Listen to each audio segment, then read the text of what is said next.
নমস্কার বন্ধুরা, ছোটোখাটো রান্নাঘরে আপনাদের স্বাগত। আজকে আমি বানাবো পালং শাকের একটা ঘ্যাট। পালং শাক ঘ্যাট বলুন, তরকারি বলুন, রান্না করব। এইদিকে আমি আলু, মূলো আর কুমড়ো কেটে নিয়েছি। আর এই সবজিটা পুরো রান্না করব পাঁচফোড়ন আর কাঁচা লঙ্কা চিরা, আর নামানোর সময় দিয়ে দেবো ধনেপাতা। এই উপকরণ দিয়েই আমি রান্নাটা আজকে করব। আর এই সময় এরকম পালং শাকের তরকারি খেতে খুবই ভালো লাগে। তা চলুন রান্নাটা শুরু করে দিই। প্রথমে কড়াই আমি গরম করতে দিয়ে দেবো। এদিকে কড়াই গরম করতে বসিয়ে দিয়েছি, দিয়ে দেবো পালং শাক রান্না করার জন্য পরিমাণ মতো তেল, সর্ষের তেল। তেলটা ততক্ষণ ভালো করে গরম হোক। এদিকে তেল ভালো করে গরম করে নিয়েছি, দিয়ে দেবো পাঁচফোড়ন। ফোড়নটা লাল লাল হয়ে আসলে সবজিগুলো দিয়ে দেবো। ফোড়ন লাল লাল হয়ে গেছে, এবার দিয়ে দেবো সবজিগুলো।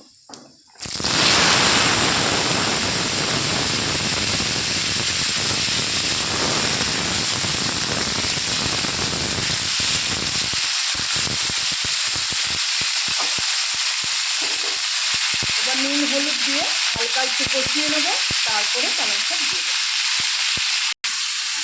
এবার দিয়ে দেবো পরিমাণ মতো লবণ।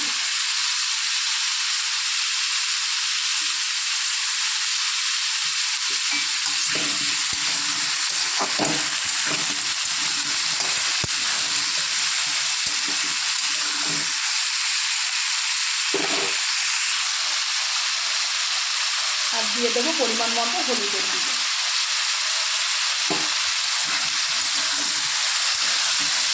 একটু নেড়ে চেড়ে কষিয়ে তারপর দিয়ে দেবো পালং শাক।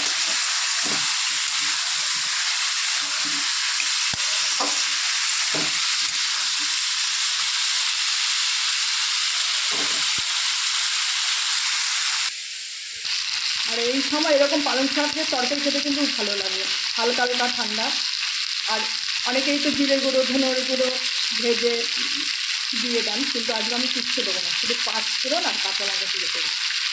এই সিজনে এইরকম রান্নাটা খেতে খুবই ভালো লাগে।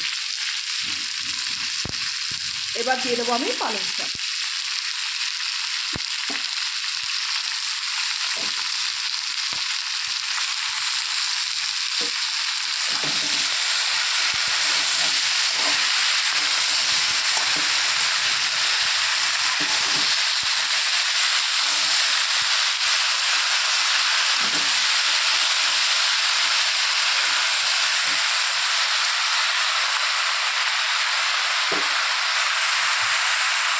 আর এই পালং শাকের তরকারিটা হালকা আঁচে যে পালং শাকের জলটা উঠবে, সেই জলটা দিয়ে আস্তে আস্তে আমি কষিয়ে নেব। আস্তে আস্তে এটা কষাতে হবে। আর দিয়ে দেবো চেরা কাঁচা লঙ্কা। হালকা আঁচে কষিয়ে নেব। এই পালং শাকের যে জলটা উঠেছে, এই জলটা দিয়েই কষতে হবে। তাই দিয়ে দেবো একটা ঢাকনি দিয়ে, প্রথমে আমি ঢেকে দেবো। সবজিগুলো তাহলে মজে আসবে, তাড়াতাড়ি সিদ্ধও হবে।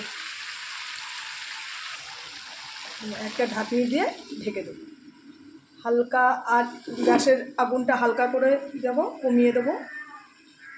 ওই ভাপে ভাপে সবজিগুলো সেদ্ধ হয়ে যাবে। এবার ঢাকনিটা তুলে একটু দেখে নেব।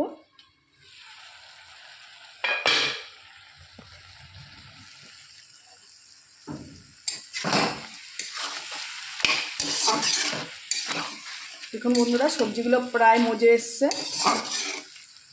আটটু হলেই তরকারিটা কিন্তু হয়ে যাবে। তা আটটু আবার ঢাকনিতে ঢেকে দেবো, আটটু সবজিগুলো গলিয়ে নেব। আবার ঢাকনিটা তুলে একটু নেড়ে চেড়ে নেব। দেখুন বন্ধুরা, সবজি প্রায় সেদ্ধ হয়ে এসছে। এবার খুন্তিতে একটু ঘেটে দেবো।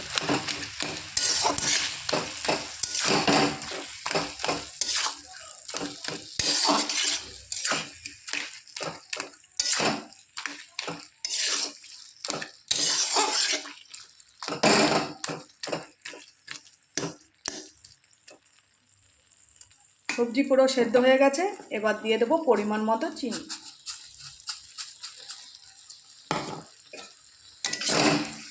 একটু আমি মিষ্টি বেশিই দিলাম, এই সবজি একটু মিষ্টি মিষ্টি হলে খেতেও ভালো লাগে। এরকম পালং শাকের তরকারি গরম গরম রুটি, গরম গরম ভাতের সাথে কিন্তু অসাধারণ লাগে খেতে।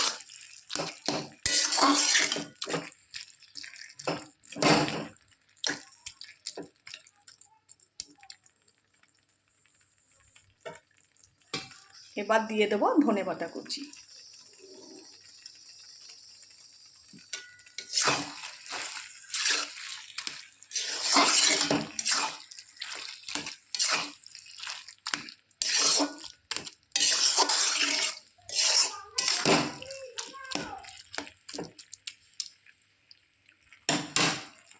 এই সবজি রাঁধতে বেশিক্ষণ টাইমও লাগে না, আর খুব তাড়াতাড়িও কিন্তু তরকারিটা হয়ে যায়, আর খেতেও কিন্তু দুর্দান্ত লাগে। তাহলে নামিয়ে আপনাদের দেখাচ্ছি। বন্ধুরা, এই হচ্ছে আজকে আমার পালং শাকের রেসিপি। যদি ভালো লেগে থাকে একটা লাইক কমেন্ট শেয়ার করে দেবেন, আর চ্যানেলটি সাবস্ক্রাইব করে দেবেন, আর আমার পাশে থাকবেন। নমস্কার।